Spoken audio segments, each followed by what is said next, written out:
স্বামীর হাতে স্ত্রী খুনের তদন্ত ফরেনসিক সায়েন্স দলের। ময়নাগুড়ি ব্লকের ব্যাংকান্দি এলাকার কামারপাড়ায় গতকাল স্বামীর হাতে খুন হয়েছিল স্ত্রী। সেই ব্যাপারে এদিন Jalpaiguri assistant director regional forensic science ল্যাবরেটরির ডক্টর মৌসুমী রক্ষিত তার টিম নিয়ে এদিন অভিযুক্ত রমেশ রায়ের বাড়ি যেখানে খুন হয়েছিল সেই ঘরে এবং তার আশেপাশে সবকিছু নমুনা সংগ্রহ করে ফরেনসিক টিম। সেই সঙ্গে উপস্থিত ছিল ময়নাগুড়ি থানার অ্যাডিশনাল চার্জ অক্ষয় পাল, ময়নাগুড়ি থানার সেকেন্ড অফিসার মানবেন্দ্র মজুমদার সহ অন্যান্যরা। এদিন এই ফরেনসিক টিম আসার পর সেখানে উপস্থিত ছিলেন মৃত দীপালি রায়ের পুত্র বিক্রম রায়। এদিন যেখানে খুন হয়েছিল সেই ঘরের থেকে রক্ত সংগ্রহ, অন্যান্য নমুনা সংগ্রহ করে ফরেনসিক টিমের সদস্যরা। এদিনও লক্ষ্য করা যায় গতকাল ঘটনায় এলাকার মানুষ আতঙ্কিত। ফরেনসিক টিম আসার পর প্রচুর মানুষের ভিড় জমে যায় এলাকায়। তাদের চোখে মুখে লক্ষ্য করা যায় আতঙ্কের ছাপ। এলাকার প্রধান নীলিমা রায় বলে, গ্রামে এখনো আতঙ্ক রয়েছে। তিনি বলেন, যে খুনি তার কি সাজা হবে আমরা জানি না, কিন্তু আমরা চাই কোনো মতেই ছাড়া না পায়, কারণ গ্রামের সকলে আতঙ্কের মধ্যে। যদি জামিনে ছাড়া পায় তাহলে পরে যদি আবারও কোনো ঘটনা ঘটায় তাহলে তার দায় কে নেবে, সেই দিকে এখন সকলের নজর।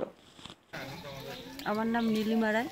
বললাম, আপনি তো ময়নাগুড়ি গ্রাম পঞ্চায়েতের প্রধান, তো এই এলাকার বাসিন্দা আপনি আপনি দেখছেন যে আপনার এই গ্রামের প্রচুর মানুষ কিন্তু এখনও আতঙ্কিত এবং চোখে মুখে কিন্তু আতঙ্কের ছাপ। তো এই ব্যাপারে কি বলবেন? ফরেনসিক টিম এসছে এখানে, তো আপনারা কি চাচ্ছেন? যে খুনি, যে আসামি, তার কি চাচ্ছেন?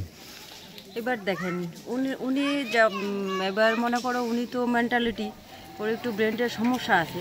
তো এবার জনগণ যেটা বলতেছে যে মানে বেশি দিন না হলেও মোটামুটি কয়েকদিনের জন্য সে জেলে থাকুক। ওইখানে জেলে থাকলে হচ্ছে মেন্টালিটি হসপিটালে নিয়ে যাবে, ওনারা ওইখানে চিকিৎসা করবে।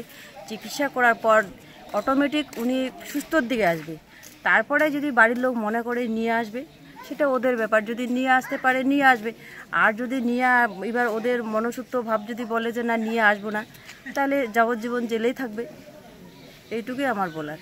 যদি এই সময় মনে করেন কোনো জামিন পেয়ে চলে আসলো, সেই ক্ষেত্রে কি মানে কতটা আতঙ্কিত আপনারা? এবার আজকে 4 মাস 6 মাস 1 বছর পরে 6 মাসের মধ্যে জামিন পেয়ে আসলেও তো এদিকে পাড়া প্রতিবেশী সবার আতঙ্ক থেকেই যাবে। ওনারা তো ভয়ে এখন পর্যন্ত আতঙ্কই হয়ে আছে যে উনি যদি ছাড়া পায় আইসা আবার অন্য কাউকে যদি অ্যাটাক করে তার দায়বদ্ধ কে নেবে? মানে জনগণের এটাই বক্তব্য। তো ওনারাও চাচ্ছে যে সাধারণত মোটামুটি 6 মাস বা 1 বছরের মতো থাকুক। তো আপনাদের গ্রামে তো আজকেও থমথমে। হ্যাঁ, আজকে এখন পর্যন্ত থই মানে সবার মুখে একটাই কথা যে উনি যদি ছাড়া পায় আমরা কিভাবে থাকবো, কেমন করে থাকবো। তো আপনার এই এলাকায় তো কালকে পর্যন্ত দেখা গিয়েছিল যে কোনো আলো ছিল না, স্ট্রিট লাইট ছিল না, তো লোকের একটা আতঙ্ক ছিল যে রাস্তা অন্ধকার, এই অবস্থায় ভয়।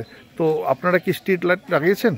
হ্যাঁ, ওনারা যখন আমাকে কালকে বলছিল, কারণ আমরা কিছুদিন আগে লাইটের ব্যবস্থা করছি আমাদের জিপির থেকে, তো বৃষ্টি পড়ার কারণে প্রত্যেকটা লাইটে একটু সে খারাপের দিকে ছিল।